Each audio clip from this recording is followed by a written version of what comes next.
여러분들의 인생 가운데서 이제 어느 기간은 상관이 없습니다. 일정 기간 동안 열심히 일하고 그 결과를, 좋은 결과를 기다렸는데 정말 좋은 결과가 안 나오고 엉뚱한 결과가 나온다든가, 혹은 어떤 일들을 마쳐야 되는데 마치지 못하고 중간에 그만두게 된 그런 경험들은 없습니까? 특별히 그것이 하나님 일과 관계된 일이라고 한다면 하나님을 원망하거나 혹은 하나님 앞에 불평불만하신 일, 그런 일들은 없습니까? 사실 오늘 본문의 내용이 그것과 조금 연관이 있는 것 같이 보입니다. 오늘 본문의 내용은 모세의 사역의 마지막 부분에 해당하는 것인데, 하나님께서 모세에게 말씀하신 것입니다. 뭐냐 하면 아바림산에 올라가서 저 가나안 땅을 네가 보지만 가나안 땅에 들어가지 못하고 이곳에서 죽는다라고 말씀해 주십니다. 그리고 그 이유도 무리바 물에서 네가 내 영광을 나타내지 아니했기 때문이다라고 그렇게 말씀하십니다. 그러자 모세는 하나님 앞에 한 가지 요청을 합니다. 오늘 본문에 보면 지도자를 세워주십시오 이렇게 이야기를 하고, 하나님은 여호수아를 지도자로 세우시는 것이 오늘 본문의 내용입니다. 얼핏 보기에 여러분 그냥 물 흐르듯이 흐른 것 같고 그냥 지나가는 내용 같지만 사실 여기에 조금 이상한 부분이 좀 있습니다. 그것을 우리가 살펴보면서 하나님에 대해서도 우리가 좀 살펴보려고 합니다. 여러분, 화룡청점이라고 하는 이야기를 아세요? 예, 아시죠? 모르셔도 상관없습니다. 제가 말씀드릴게요. 그럼 되잖아요. 예, 그렇죠? 중국의 고사입니다. 어떤 사람이 그림을 잘 그리는데 그림을 그렸는데 용을 그렸어요. 하늘 나는 듯하게 정말 생생하게 그림을 그렸는데, 한 가지 이상한 점은 그 용의 눈에 눈이 있는데 눈동자가 그려져 있지 않다는 거예요. 그래서 이 그림 너무 잘 그렸는데 왜 눈동자는 안 그렸냐, 눈동자를 그려라 이렇게 얘기를 하니까 그 화가가 이렇게 대답했습니다. 눈동자 그리면 놀라운 일이 일어난다, 큰일이 일어난다. 그래서 일부러 안 그렸다 그런 거예요. 그래서 그러지 말고 한번 그려봐라 그랬는데, 그럼 나머지 네가 책임져라, 너희들이 책임져라. 눈동자 딱 그렸어요. 눈동자 그리니까 어떤 일이 일어났어요? 용이 하늘로 올라갔어요. 그냥 그림 속에 있던 용이 얼마나 잘 그렸는지 하늘로 올라갔어요. 중국 사람들이 참 뻥이 심합니다. 그죠? 그래서 얼마나 잘 그렸길래 그걸 실감나게 설명한다고 했던 것인데, 그래서 모든 일의 마지막 딱 마침표를 찍는다라는 의미에서 화룡첨정이라고 그럽니다. 딱 이제 눈동자를 찍으니까 용이 살아나서 하늘 올라갔잖아요. 그렇죠? 그림 속에 있던 용이. 여러분, 모세의 생애 가운데 화룡청정과 같은 것이 있습니다. 한번 모세 생애를 한번 살펴보죠. 여러분, 모세는 이스라엘 백성의 가장 힘든 시기 가운데 한 시기에 태어났어요. 우리가 아는 대로 요셉을 통해서 이스라엘 백성들이 이집트에 거주하게 됐습니다. 갈 때는 한 70명 혹은 73명이라고 부르는데, 가서 있다가 세월이 흘러서 엄청나게 숫자가 불었습니다. 그런데 그러고 난 뒤에 요셉의 그 은혜를 알고 있던 이집트인들은 처음에는 안 그랬는데, 이제 요셉을 알지 못하는 새로운 왕이 왕으로 이제 바로로 등극하게 됐습니다. 그리고 난 뒤에 이스라엘 민족을 적대시하기 시작했어요. 그리고 적대시한 결과 이스라엘의 인구 억제 정책을 세웁니다. 그 중에 한 가지는 고된 노동을 하는 겁니다. 여러분, 고된 노동이 왜 인구 억제 정책일까요? 너무 힘들면 밤에 들어가자마자 바로 잡니다. 딴 거 생각할 게 없습니다. 그러니까 딴 거 생각하지 말고 노동만 하고 잠만 자라는 겁니다. 아이를 생산하지 못하게 하는 거죠. 그 다음에 또 한 가지는 적극적으로 남자가 태어나면 강에 버리라고 합니다. 죽이라고 얘기합니다. 산파들에게 그렇게 부탁을 하죠. 그 어려운 환경 가운데 모세가 태어난 거예요. 그런데 모세 부모님들은 모세가 보고 이거 범상치 않은 아이다라고 뭔가 느꼈던 것 같아요. 그래서 그를 보호했는데 오래 보호하지도 못했습니다. 3개월 딱 보호를 하고 더 이상 이 애를 더 보호할 수 없으니까 이제 갈대 상자를 만들어다가 나일강에 띄웁니다. 우리가 아는 대로 그때 하나님께서 이 바로의 공주가 목욕하러 왔다가 그 모세를 보게 되죠. 그리고 히브리 아이인 줄 알면서도 그를 양자로 맞아들이게 됩니다. 40년 동안 그래서 모세가 왕궁에서 자라게 됩니다. 이 모세의 생애는 총 120년인데 40년씩 이렇게 기간이 나눠집니다. 그렇게 되기도 쉽지 않을 텐데 모세는 그렇게 됐어요. 40년 동안 왕자 교육을 실컷 받고 난 뒤에 보통은 그러면서 그냥 왕자 교육 받고 그다음에 적당하게 히브리이니까 정통 이집트인은 아니니까 왕은 못 된다 하더라도 적당하게 개인의 영달을 위해서 살 수 있을 법한데 모세는 그렇게 하지 않았어요. 자기 민족을 도울 생각을 가지고 있다가 어느 날 이제 히브리 사람이 자기 동족이 이집트 사람한테 학대받는 걸 보고 돕다가 이집트 사람을 죽이게 됩니다. 근데 그 사건을 통해서 모세가 원했던 것은 내가 이 정도로 너희를 위한다. 그리고 나는 하나님의 섭리 가운데 이집트에서 공부를 많이 했다. 그러니까 나를 지도자로 여겨달라고 아마 모세는 그렇게 생각했던 것 같아요. 그런데 동족들은 오히려 모세를 배척합니다. 그래서 모세는 그리고 살인한 것도 발각이 돼서 더 있을 수 없어서 이제 미디안 광야로 쫓겨가게 되죠. 도망갑니다. 왕자였다가 양치기가 된 겁니다. 몇 년 동안요? 나머지 40년. 또 40년을 그렇게 삽니다. 여러분 40년 아무리 공부했다고 그러더라도 한 40년 동안 양만 치다가 책도 멀리하고 있으면 여러분 사람이 어떻게 되죠? 앞에 공부한 거 잘 기억하고 있나요? 다 까먹게 되죠. 다 까먹게 되고 이제 진짜 나이도 이제 80세가 되고 그래서 이제 이거 이제 이렇게 해서 이제 생애 끝나는가 보다 생각하는 바로 그때에 하나님께서 다시 부르시죠. 우리가 잘 아는 대로 가시떨기 나무의 광경을 모세가 보고 갔다가 하나님을 만납니다. 그리고 하나님께서 모세를 보고 이집트로 다시 돌아가서 내 백성 구해내라 라고 말씀하시죠. 그때 모세가 반응이 여러분 어떤지 아세요? 보면 모세는 계속 한사코 뺍니다. 처음에 하나님이 당신이 누구라고 얘기할까요? 이렇게 얘기를 합니다. 누구라고 얘기할까요? 모세가 이제 하나님이 누군지 궁금해서 그런 게 아닙니다. 그 말은 뭐냐 하면 가서 이스라엘 백성들한테 소개를 해야 되는데 누가 보냈다고 해야 할까요? 이렇게 얘기를 합니다. 핑계를 자꾸 하나씩 대는 거죠. 그 다음에 나는 입이 둔한 사람입니다. 저들은 나를 지도자로 인정하지 않을 겁니다. 오만 거를 이제 다 댑니다. 처음에는 하나님이 보내지도 않았는데 자기가 구하겠다고 사람까지 죽여가면서 그렇게 민족을 위하던 사람이 이제는 완전히 낮아져서 하나님이 보내시겠다고 하는데도 안 갑니다. 이렇게 얘기를 합니다. 아마 그 내심은 제가 모세의 입장이었다면 아마 이런 게 있을 거예요. 하나님, 내가 제일 팔팔할 때에 40세 때 제일 팔팔할 때 내가 그리고 의욕이 충만해가지고 내 백성 구해보겠다고 할 때는 하나님은 가만 계시더니 이제 세월 다 지나고 다 까먹고 이제 힘없는 이때 와가지고 구해내라고 하시나니 내가 이제 못 갑니다. 이런 생각을 아마 가졌던 것 같아요. 하나님께서 나중에는 하다 안 되니까 역전까지 내셔서 억지로 모세를 가게 합니다. 그래서 모세가 가서 백성들에게 말하고 이제 40년은 우리가 아는 대로 이집트에서 나와서 광야를 이제 보낸 거죠. 광야 40년. 그렇게 40년을 보냅니다. 그러면 여러분 그 모세가 40년을 이제 나오면서 출애굽하고 마지막 결론, 아까 말씀드린 활용정점한다 그랬는데 마지막 결론에 이르려고 그러면 어디가 마지막이에요? 여러분 출애굽은 이집트를 나왔다는 것으로 끝나는 게 아니에요. 목적지가 있어요. 그렇죠? 그럼 출애굽의 완성이 되려고 그러면 어디까지 해야 되는 거죠? 가나안까지 가는 거죠. 가나안까지. 그래서 사실 모세의 그 사역에 점을 딱 찍고 마침을 찍으려고 그러면 가나안까지 가야 되는 겁니다.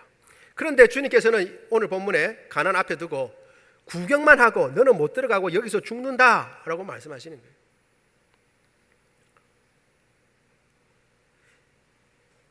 여러분 어때요? 여러분 그게 그냥 인정이 되시나요? 여러분 인정이 되시는 모양이네요. 인간미가 없어요. 인간미가. 하나님이 그렇게 하셨다고 그러니까 그냥 그렇게 돼야 된다라고 생각하는 것은 뭐 물론 그렇게도 생각해도 되지만 조금 그렇습니다. 여러분 그리스도인일수록 여러분 인간미가 좀 있어야 됩니다. 인간미가 하나님께서 물론 말씀하셨지만 모세가 좀 아쉬운 게 없었을까요? 여러분 한번 생각해 보세요. 물론 하나님께서는 이유는 되셨어요. 네가 가나안 땅에 들어가지 못하는 이유는 뭐라고요? 무리바에서 나를 거역했다라고 이야기를 하고 있습니다. 무리바 물에서 불순종했다는 거죠. 여러분, 이 무리바 물 사건은 신명기 20장 요 앞에 나와 있습니다. 어떤 내용이냐면 이스라엘 백성들이 가다가 물이 없으니까 모세와 아론에게 원망을 합니다. 원망을 하니까 이제 모세가 가지고 하나님께 구하죠. 하나님께서 그래서 반석에다 대고, 네 앞에 반석에다 대고 명령해라. 그러면 물이 쏟아질 것이다 라고 얘기합니다. 그런데 모세는 이때 가서 서긴 섰는데 명령하면 물이 나올 텐데 명령한 게 아니라 일단 화부터 냈습니다. 도대체 너희들은 언제까지 이 모양이냐 라는 생각이 있었겠죠. 그래서 이스라엘 백성들에게 화를 내고 내가 물을 내랴 라고 하고 반석에다 대고 냅다 지팡이를 2번 딱딱 쳤습니다. 그리고 물은 나왔어요. 그 사건을 가지고 주님께서 말씀하시는 것입니다. 여러분 좀 어떻게 생각하세요? 40년 동안 충성을 다해서 한번 했는데, 여태까지 왔는데 그거 하나 주님께서 딱 예를 들고 그렇기 때문에 너는 가나안 땅에 못 들어가, 너의 사역에 마침표를 찍을 수 있는 자리까지 너는 못 간다 라고 얘기하면 여러분 기분 어떠시겠어요?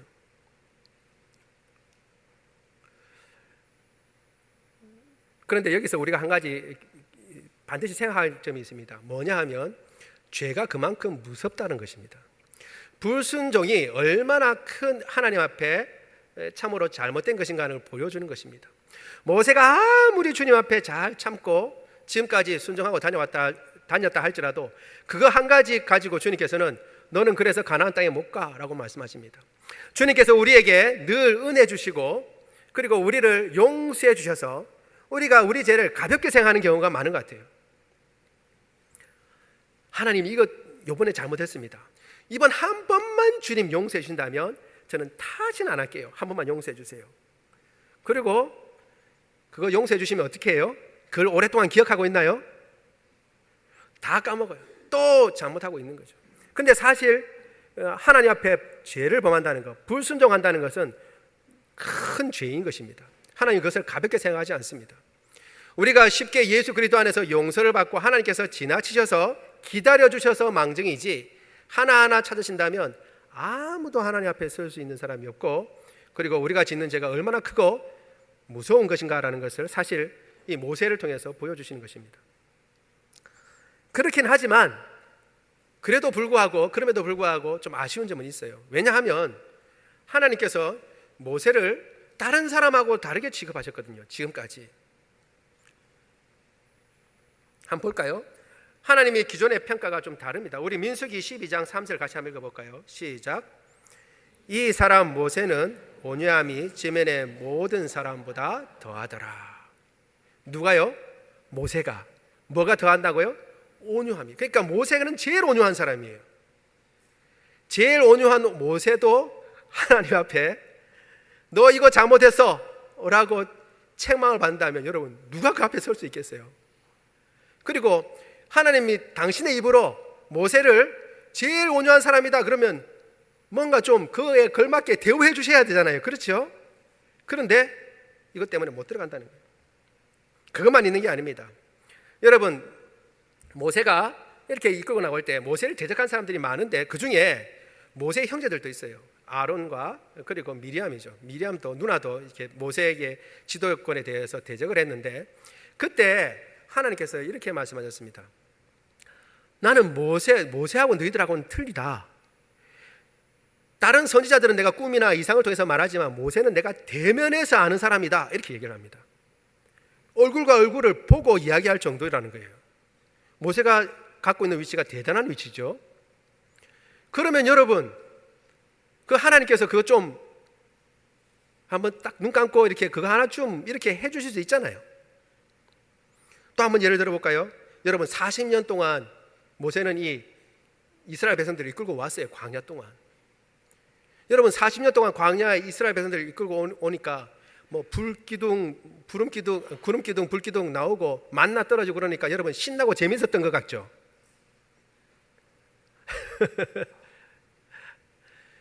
허구한 날 불평불만이에요. 여러분 이 장정만 60만 명이니까 좋기 한 200만 된다고 생각합니다. 학자들은 한 200만 정도는 넘을 거라고 생각하는데, 처음에 나올 때부터 여러분 이렇게 체제가 정비가 돼서 나온 게 아니에요. 그렇죠? 그냥 마지들을 전부 다 죽이고 나니까 그 다음에 쫓겨나듯이 나온 거잖아요. 그렇죠? 나오는데 우하고 가족별로 나오긴 했지만 우하고 나온 거예요. 우하고 나온 거. 그 사람들 일일이 그리 가면 안 된다, 이리 가라, 이거 하면 안 된다, 저거 해라, 그리고 이때는 이렇게 해라 저렇게 해라, 그거 다 해가면서 체제를 정비해 나가면서 40년 동안 왔다니까요. 40년. 그 사람들은 또 오죽 불평불만이 많았어요. 제가 잠깐 얘기했지만 물 없다고 막 난리예요. 근데 입엔 뭘 먹고 있어요? 만나 먹고 있으면서.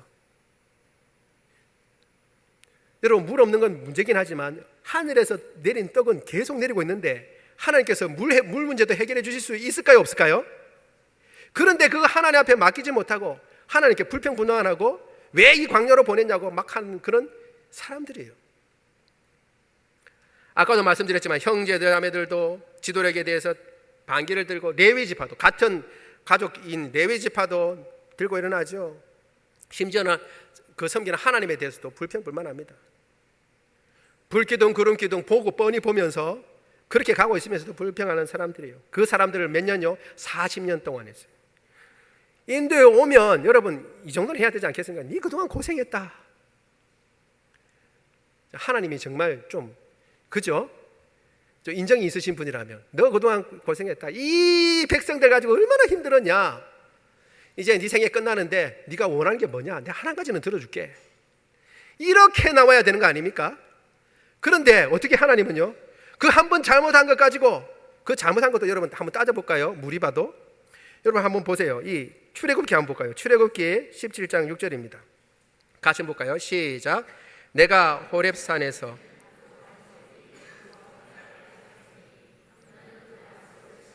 그것에서 물이 나오리니 백성이 마시리라.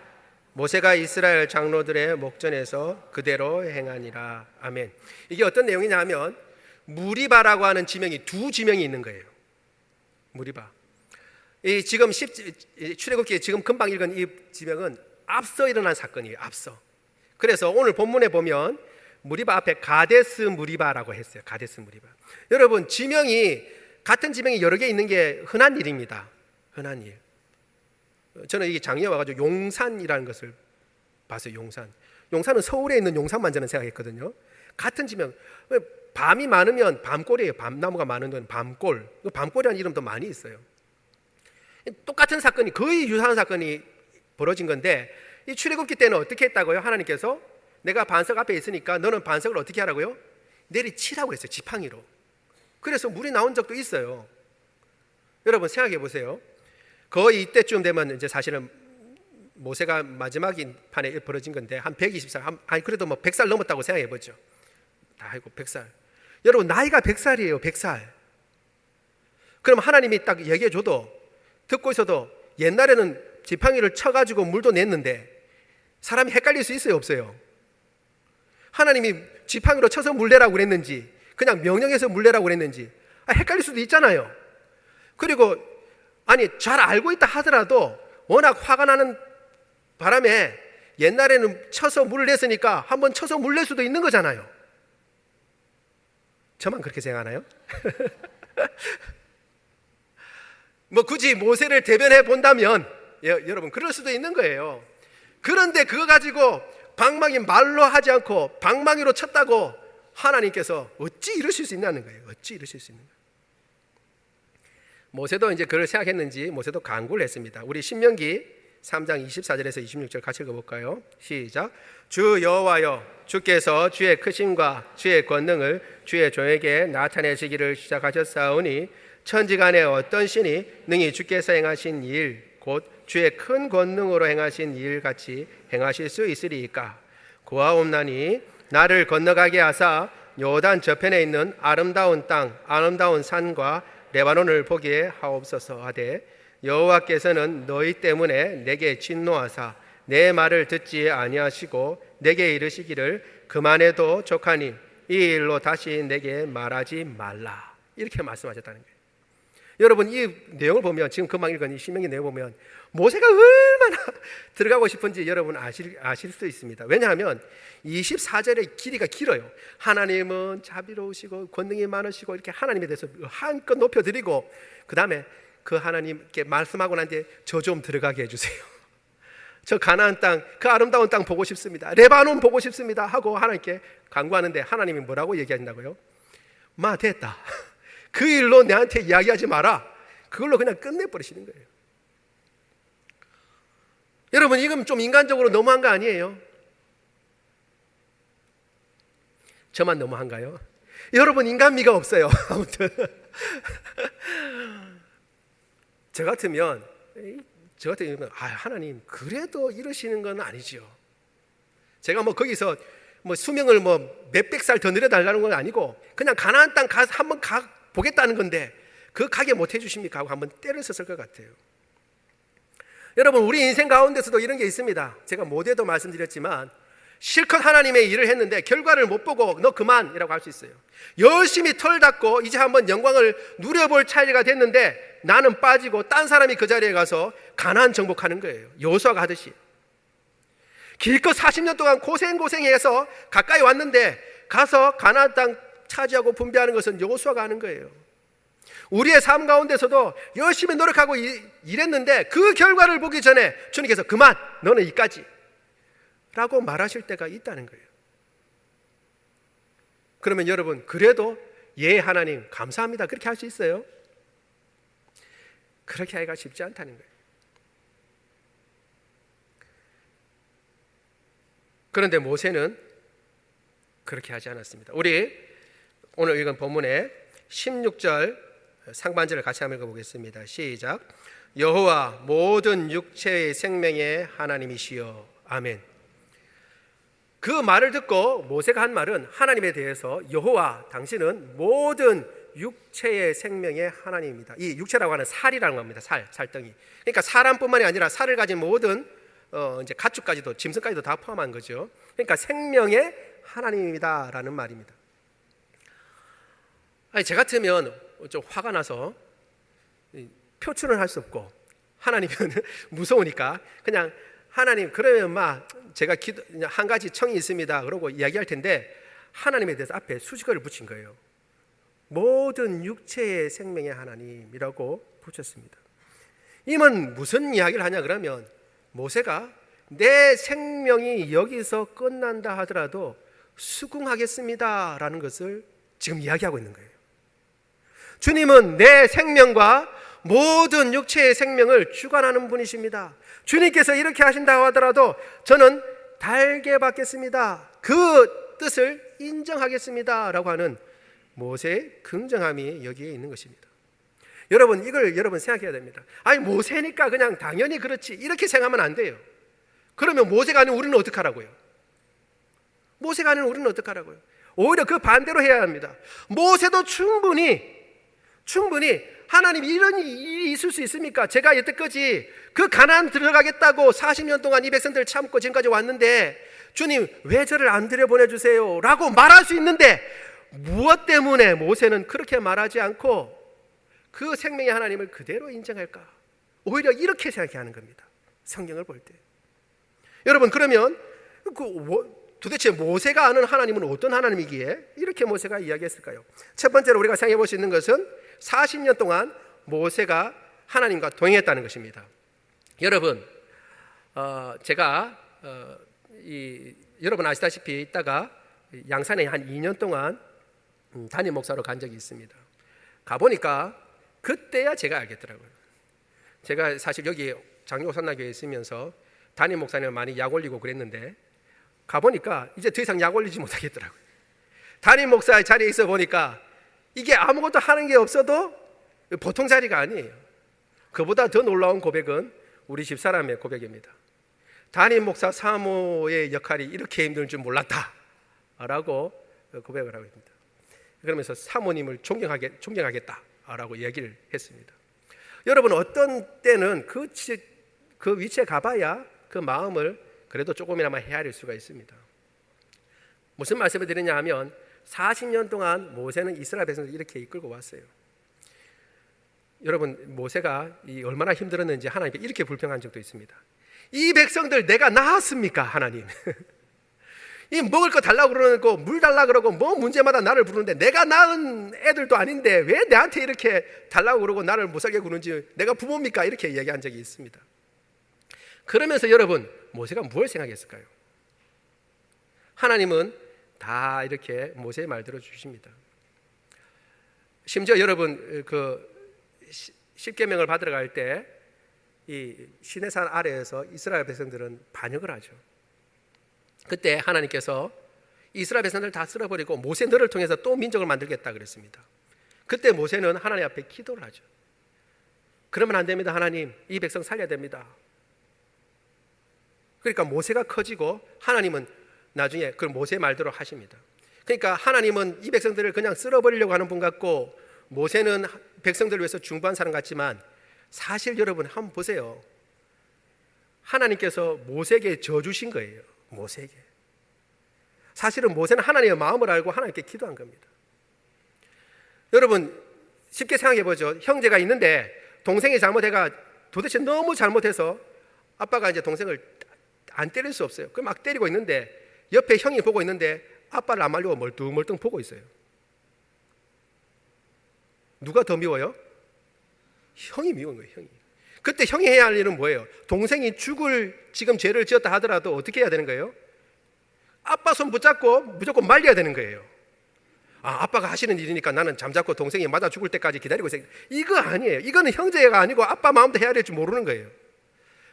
헤아린다 그러면 어떻게 해요? 아빠 손 붙잡고 동생 용서해달라고 그러는 거예요. 그러면 아빠는 어떻게 해요? 지는 척하면서. 여러분 그걸 알아야 돼요. 지는 척하면서 하나님이 그죠? 지는 척하면서 동생을 용서해 주는 거예요. 그게 바로 모세가 중보기도하는 사건이에요, 여러분. 그러니까 하나님의 마음은 어떻게 해요? 마음을 먼저 헤아리고 모세가 중보기도하고 하나님은 모세의 기도에 못 이기는 척 하시면서 이스라엘 백성들을 용서해 주시는 거예요. 그러니까 사실 하나님의 마음이 어디에 있는 거예요? 이스라엘 백성들을 용서해 주시는 거에 있는 거예요. 모세가 이 40년 동안 광야 생활하면서 뭘 깨달았어요? 하나님께서 이 백성들을 얼마나 사랑하시는가. 이 불평불만하는 사람들을, 하나님을 끊임없이 대적하는 이 사람들을 얼마나 사랑하시는가. 하나님이 얼마나 사랑이 많으신 분인가를 경험한 거예요. 그러니까 그 하나님에 대해서 받아들이는 것입니다.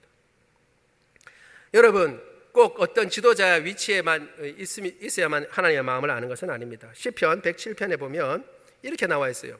큰 물에서 영업하는 사람은 여호와의 기사와 기이한 일들을 큰 물에서 본다라고 했습니다. 여러분 큰 물에서 영업하는 사람들, 아마 중개 무역을 하겠죠. 해외에 다니면서 무역하는 사람들은 하나님의 기사와 능력을 그 무역하는 가운데 본다고 그래요. 우리가 믿음의 눈만 본다면 꼭 지도자가 아니더라도 어떤 위치에 있든지 간에 하나님의 일하심을 볼 수 있을 줄로 믿습니다. 그리고 그것을 이 모세가 40년 동안 겪어오면서 하나님이 어떠한 분이라 하시는 것을 이미 알았던 거예요. 모세가 하나님의 영광을 보여달라고 할 때 하나님께서 그 영광을 보여주시면서 천사들이 노래한 게 있습니다.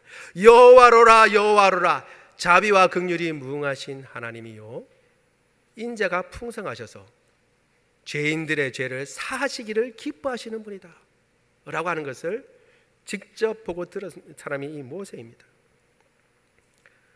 그러니까 이 모든 상황에도 불구하고 하나님을 믿을 만한 분으로 모세는 인정하고 있었던 것입니다. 뿐만 아니라 쭉 동행해봤기 때문에 알았고, 두 번째로는 그보다 더 본질적인데 모세는 믿음을 가지고 있었다라고 얘기하고 있습니다. 우리 히브리서 11장 24절에서 26절 같이 보도록 하겠습니다. 같이 볼까요? 시작.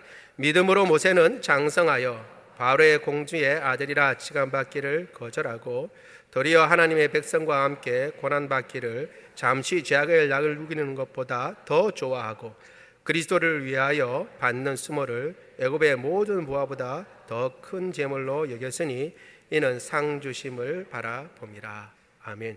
이는 상 주심을 바라봅니다. 고난, 왕자 자리에도 팽개치고 이스라엘 백성들과 함께 고난받은 것은 상 주심을 바라봤다라고 얘기하고 있습니다. 이 구절은 우리가 봉헌의 말씀으로 같이 본 히브리서 11장 6절과 연관지어서 보면 좋습니다. 믿음이 없이는 기쁘시게 못하나니 하나님께 나간 자는 반드시 그가 계신 것과 그가 자기를 찾는 자들에게 상 주시는 이심을 믿어야 한다라고 그렇게 얘기를 하고 있습니다. 모세는 그 하나님을 믿었던 것입니다. 이때 이 상은 히브리서 11장 전체를 보면 천국이라는 것을 알 수 있습니다. 왜냐하면 히브리서 11장 10절에 보면 아브라함의 믿음에 대해서 설명하면서 아브라함은 하나님의 지으시고 흔들리지 않는 터가 있는 성을 바라봤다라고 얘기하고 있습니다. 그게 어디예요? 그게 천국이거든요. 아브라함이 천국을 바라보는 믿음을 가지고 있었어요. 아브라함뿐만 아니라 그 뒤에 오면서 모세까지도 그 믿음을 가지고 상 주시는 것을 바라보고 그 일들을, 그 모든 것들을 인내하고 그리고 기꺼이 그 수모를 당했다, 그렇게 얘기를 합니다. 내가 다 헤아리지 못하고 왜 하나님께서 이렇게 하셨을까? 내가 다 알 수는 없다 하더라도 내가 아는 하나님은 모든 육체의 생명의 하나님이요, 그것을 주관하시는 전능하신 하나님이기 때문에 그분 앞에 맡겨도 된다라고 하는 것이 모세의 고백인 것입니다. 여러분, 우리가 삶을 살아가는 동안에 어떤 어려움을 만나고 어떤 이해가 안 되는 일을 만난다 할지라도 여전히 우리를 다스리시는 분은 모든 육체의 생명의 하나님이요, 우리를 지으신 그분이라는 사실을 기억하고 그분께 의탁할 수 있는 저와 여러분 되기를 원합니다. 이 모세가 그걸 알았다는 것을 더 잘 보여주는 것이 그 다음 대목입니다. 모세가 그 다음에 그 이야기를 듣고 난 뒤에 불평불만하는 것이 아니라 하나님은 모든 육체의 생명의 하나님이다 라고 고백하고 난 뒤에 뭐라고요? 지도자를 세워달라, 이렇게 얘기를 합니다. 지도자.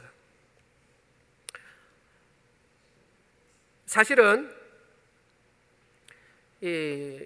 여러분 또 이제 제 얘기를 하면 되는데, 저 같으면 여러분 어떻게 하겠어요? 여러분 같으면 어떻게 하시겠어요?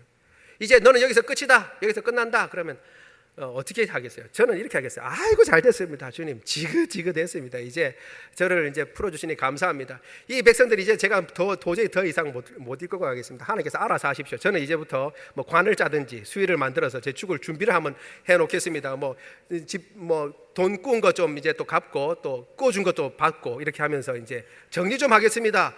이렇게 할 법한데 모세가 퍼뜩 생각한 거는 뭐였어요?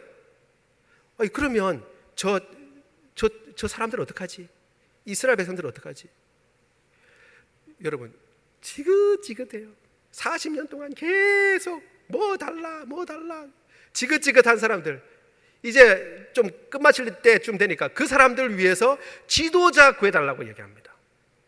여러분, 이게 모세의 마음입니다. 그런데 모세의 마음이 어디서 왔을까요? 어떻게 해서 모세가 이것을 간구할 수 있었을까요? 아까 말씀드렸죠. 형이 어떻게 한다고요? 형은 아빠의 마음을 헤아립니다. 그렇지요? 아빠의 마음을 헤아립니다. 40년 동안 있어보고 난 뒤에 하나님의 마음이 어디에 있는가를 모세는 아는 거죠. 모세는 아는 거죠. 그래서 어떻게 해요? 하나님의 마음을 닮은 겁니다, 모세가. 그러니까 모세가 퍼뜩 걱정하는 것은 자기가 아니라 백성들이에요. 이 지도자가 없으면 양떼와 같이 유리합니다. 지도자를 세워주세요. 주님과 함께 동행하면 주의 마음을 담습니다. 주의 마음을 알게 되는 거죠. 그들을 미워하기보다는 그들이 필요한 것들을 오히려 구하게 됩니다.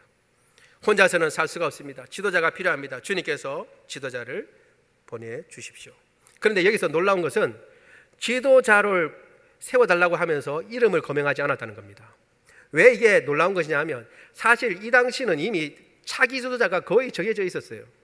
백성들이나 누구나 다 알 수 있는 것. 누구죠? 여호수아예요.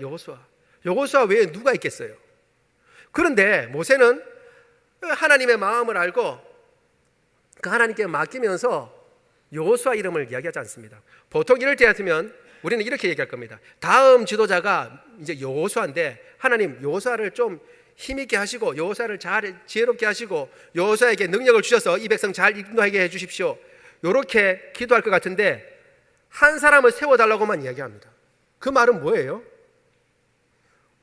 자기나 온 백성이나 다음 차세대는 여호수아인 것이 분명한 것 같지만 여호수아가 아니더라도 주님께서 세우신 사람이면 만족합니다 하는 거예요.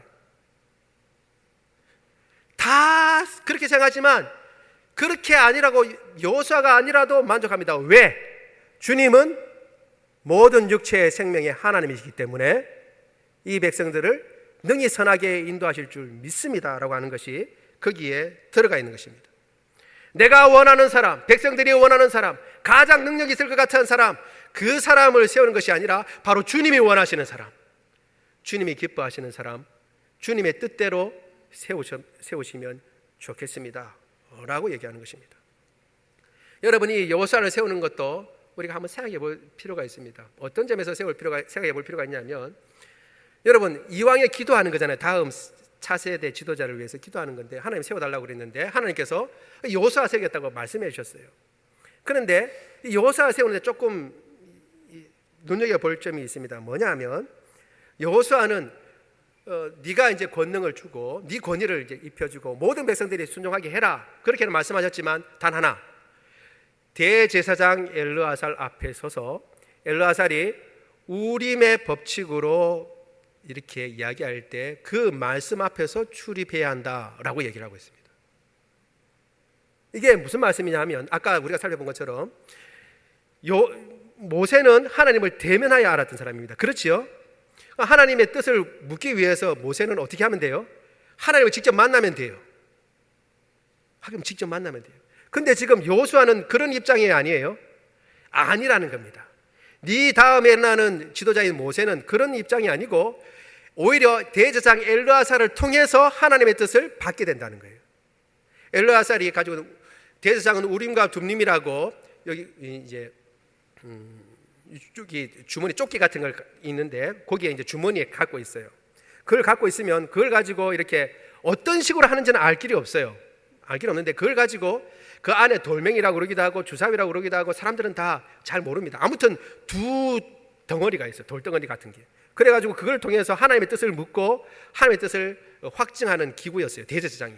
그러니까 여호수아는 자기가 직접 하나님 앞에 들어서 하나님의 뜻을 묻는 게 아니고 엘르아살을 통해서 하나님의 뜻을 묻고 그 안에서만 행동해야 하는 거예요. 그 안에서만. 그러면 여러분, 이렇게 말하면 좀 여호수아한테 미안하긴 하지만 그래도 사실이니까 어쩔 수 없습니다. 얘기해야죠. 여호수아는 모세와 같은 급이에요, 아니에요? 같은 급이 아니에요. 안타깝게도. 그러면 여러분, 충분히 지도자가 되는데 같은 급이 아니라 그러면 여러분들은 어떻게 하시겠어요? 아예 하나님 아버지, 제 말도 안 믿었습니다. 저 사람들 40년 동안 제 말도 안 믿었다니까요. 그러면 어떻게 해요? 여호수아에게 이왕 여호수아 세우실 바에야 좀 하나님께서 큰 위험을 더해 주셔가지고 여호수아가 딱 서서 이야기만 딱 하면 번개가 번쩍번쩍하고 바람이 확 불어가지고 사람들이 꼼짝 못하고, 또 여호수아한테 이거 여호수아의 권위에 대해서 도전할 생각만 딱 품어도 어떻게 해요? 번개가 빵 내려쳐가지고 그 사람들 전부 다, 그죠? 그래가지고 막 꼼짝 못하고 여호수아 말 들으게끔 그런 지도자로 주님이 세워주셔야 이 백성들이 듣지. 지금 제 말도 안 들었는데 여호수아에게 지금 하시는 이런 거 가지고는 안 듣습니다 라고 말할 법도 하잖아요. 그런데 그렇게도 하지 않아요. 왜? 모든 생명의 주인이신 하나님을 온전히 의탁한 때문입니다. 내 인생이 여기서 끝나더라도, 더 이상 살지 못한다 하더라도, 그렇게 가서 보고 싶은 가나안 땅에 들어가지 못한다 하더라도, 이 백성이 끌고 출애굽을 완성시키고 그 끝장을 보고 싶지만 그렇게 되지 못한다 할지라도, 혹은 지금 나와 같은 정도의 지도자로서 이 여호수아가 세워지지 못한다 할지로다, 모든 생명의 주인이신 하나님께서 이끌고 계시니 충분하다는 것입니다. 그것을 받아들인다는 것입니다. 그것을 잘 알 수 있는 것이 우리 마지막 절인 22절과 23절입니다. 우리 22절과 23절 같이 한번 읽어볼까요? 시작. 모세가 여호와께서 자기에게 명령하신 대로 하여 여호수아를 데려다가 제사장 엘르아살과 온 회중 앞에 세우고 그에게 안사여 위탁하되 여호와께서 모세에게 명령하신 대로 하였더라. 아멘. 이 두 구절에서 특징적인 것은 모세가 여호와께서 명령하신 대로입니다. 여호와께서 명령하신 대로. 이 짧은 두 구절에 함축적으로 계속 써놓고 있어요. 하나님, 주님께서 인도하시고 선하신 하나님께서 이끌고 가시니 반드시 그렇게 될 것으로 저는 믿습니다. 저는 제가 다 알지 못하고 제 생각이 미치지 못한다 하더라도 주님께서는 반드시 이 백성을 선하게 인도하실 것입니다. 모든 육체의 생명의 하나님께서 여호수아도 붙들고 이 백성을 선하게 인도하실 것입니다 라고 하는 확신이 있었던 것입니다. 그 믿음을 가지고 하나님을 온전히 의뢰하고 그 의뢰한 결과로 나타나는 것이 즉각적인 순종입니다. 하나님의 말씀 앞에 이를 다지 아니하고 예 하나님 그렇게 하겠습니다. 주님 원하시는 대로 하겠습니다. 제가 다 깨닫지 못하고 제 생각에는 이런 점도 있고 저런 점도 있지만 주님께서 선하시고 인도하시는 통치 가운데 행하시는 일이오니 제가 순종하겠습니다. 그렇게 마음을 먹고 하나님께서 명령하신 그대로 순종한 것으로 그 믿음을 보여주고 있는 것입니다. 우리의 삶 가운데 어쩌면 모세와 같은 이런 일들이 혹은 이보다 더한 일들이 기가 막힌 상황이 혹은 이와 같은 일은 아니라 할지라도 하나님께서 이 정도 여기서 끝이다 혹은 이까지만이다 너는 이까지 했지만 다음 사람이 그 놀라운 일들을 이어갈 것이다 라고 생각하는 그 지점에 있어서도 하나님을 원망하거나 불평하거나 주님 왜 그러십니까? 라고 말하지 아니하고 선하신 하나님 반드시 주님의 선하신 뜻이 있을 줄로 믿습니다. 제가 다 헤아리지는 못하지만 주님은 모든 생명의 육체의 생명의 하나님이십니다 라고 고백하며 그 하나님 앞에 엎드릴 줄 알고 순종할 줄 아는 저와 여러분 되기를 원합니다.